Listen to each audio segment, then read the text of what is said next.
Kemarin saya sempat ngobrol sama teman saya di podcast ya, sama-sama HRD. Jadi kalau ada kami perbincangan tentang kayaknya ada banyak teman-teman di luar sana yang menganggap HRD atau HR itu ya rekrutmen gitu ya. Sebenarnya nggak salah. Itu bisa jadi memang benar gitu kan. Karena rekrutmen itu salah satu skill atau salah satu fundamental yang memang harus dimiliki oleh HR ketika kita mau jadi HR gitu ya. Nah, hari ini kita akan coba membahasnya lebih dalam, so langsung saja masuk ke pembahasannya.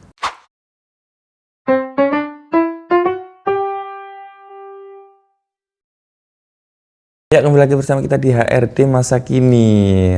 Bagi teman-teman yang mungkin pertama kali ada di menonton channel ini, perkenalkan nama saya Uki Alsana, dan hari ini kita akan coba membedah bagaimana rekrutmen itu terjadi di satu perusahaan gitu, atau di beberapa perusahaan tertentu gitu. Mulai dari apa itu rekrutmen otomatis, kemudian proses rekrutmen dari awal hingga akhir nanti bagaimana, terus tantangan dalam rekrutmen itu seperti apa, kemudian tentu tips dan pengalaman selama menjalankan proses rekrutmen dari pengalaman saya gitu ya. Jadi kalau rekrutmen itu ya secara umum ya kalimat gampangnya adalah mengisi posisi kosong yang ada di perusahaan itu. Prosesnya merekrut atau mengisi posisi itu gitu. Itu secara umumnya gitu. Nah, di proses rekrutmen atau pengertian rekrutmen itu sendiri, kenapa sih penting rekrutmen? Kalau menurut saya ya mau nggak mau, kita kalau mau membangun perusahaan ya berawal dari proses pertamanya gitu kan. Karyawan ada yang bagus, ada yang jelek, ya dari proses rekrutmen juga. Karyawan ada yang bandel, ada yang mungkin terlalu bermasalah atau red flag di hadapan HR, itu ya karena proses rekrutmennya juga termasuk, tapi nggak itu satu-satunya gitu ya. Yang pertama adalah perencanaan kebutuhan. Otomatis kita harus menentukan posisi yang dibutuhkan itu di mana. Ini nanti mungkin di video lain akan saya bedah juga ya, rekrutmen, talent acquisition itu bedanya apa. Tapi yang sekarang adalah kita hanya fokus pada rekrutmen, yaitu menentukan posisi yang dibutuhkan dulu. Misalkan manajer marketing gitu ya, kita butuh manajer marketing. Nah, kita mau ngisi nih, mau ngerekrut nih, dari mana gitu. Yang kedua, sumber kandidatnya akhirnya kita butuh. Kalau dari job portal, berarti otomatis kita mencari dari berbagai job portal gitu, nggak bisa dari satu job portal saja. Bisa juga headhunting. Saya sendiri pernah beberapa kali ditawari langsung dari beberapa HR lain gitu ya, untuk menjadi penggantinya dia gitu. Kemudian bisa jadi dari internal, tadi yang sudah saya singgung sedikit ya.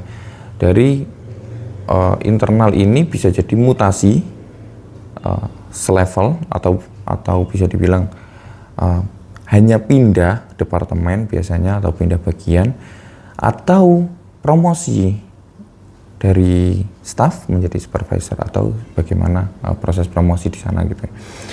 Kemudian proses selanjutnya adalah seleksi administratif. Tentu ini kuncinya adalah CV.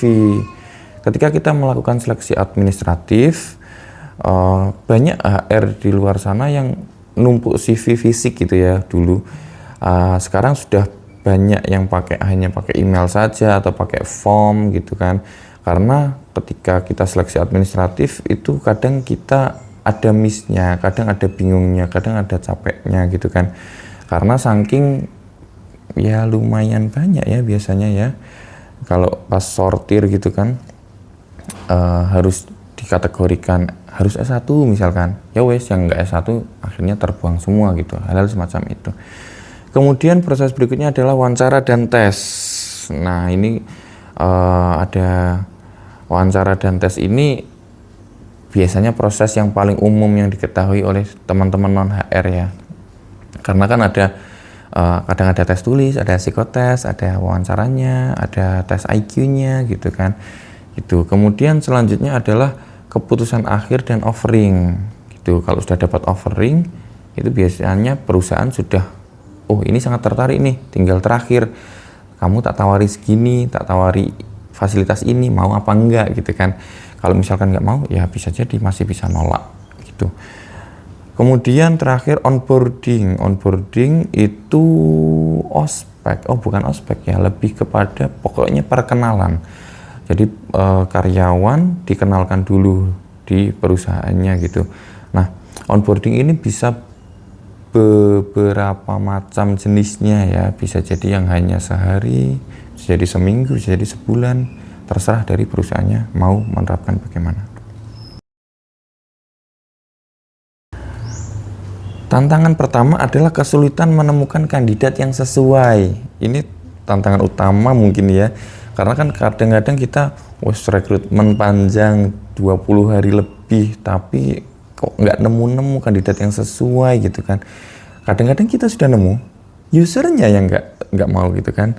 Pas di interview, HR bagus, sikap bagus, background bagus, tapi ternyata user nggak mau gitu. Kemudian yang kedua, fenomena ghosting oleh kandidat. Kita sudah nemu, sudah di offering, ternyata nggak ada jawaban gitu. Itu kayak lumayan sering ya, kadang-kadang kalau kandidatnya merasa bisa jual mahal, mungkin kandidatnya jadi bisa punya andil untuk memilih gitu ya, mau masuk ke perusahaan ini atau enggak gitu. Kemudian persaingan dengan perusahaan lain, kayak yang sekarang ini saya take ketika mau lebaran, beberapa hari sebelum lebaran. Ini perusahaan lain juga lagi nyari, perusahaan kita lagi nyari, perusahaan lain lagi nyari. Jadi kadang-kadang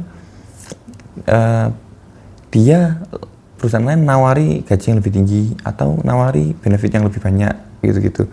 Jadi akhirnya mencari kandidat itu juga termasuk bubar ya di hadapan HR gitu akhirnya. Kesalahan dalam proses seleksi. Nah ini kalau level manager kadang-kadang kan kita menyerahkan kepada staff rekrutmennya. Recruiter itu kadang-kadang nggak selalu kopian dari manajernya. Baiknya ya kalau bisa selaras lah ibaratnya. Tapi kadang-kadang ada proses seleksi yang kita salah. Pas seleksi administratif mungkin ada yang keselip. Pas interview mungkin kita juga lagi nggak fit atau dia lagi nggak fit, akhirnya jadi kayak prosesnya kurang maksimal gitu ya. Kemudian tantangan yang terakhir adalah kalau menurut saya ya ini ya, ekspektasi gaji tidak selaras dengan anggaran perusahaan. Kayaknya ini permasalahan di mana-mana ya, di perusahaan manapun. Jadi HR punya struktur skala upah yang sudah diatur. Karyawan level ini harusnya gajinya segini, tapi anggaran perusahaan nggak cukup. Ekspektasi kandidat itu biasanya juga yang mendekati dengan struktur skala upah kami gitu.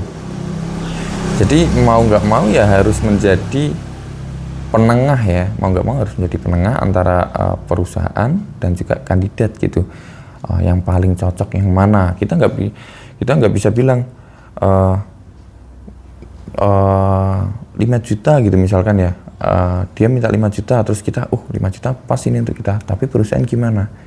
Kadang-kadang kita harus jadi perusahaan untuk untuk menentukan itu gitu.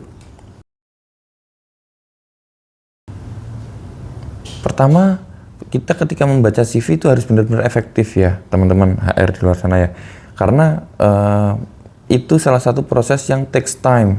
Kita masih ada proses lainnya, kita nggak boleh di proses awal saja sudah pusing gitu. Jadi mau nggak mau ya pembacaan CV-nya yang harus tepat.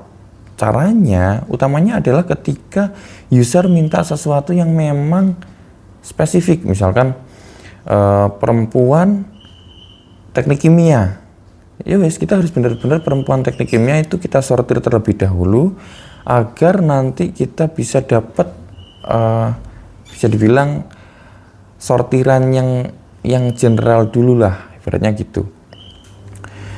Nah, yang berikutnya adalah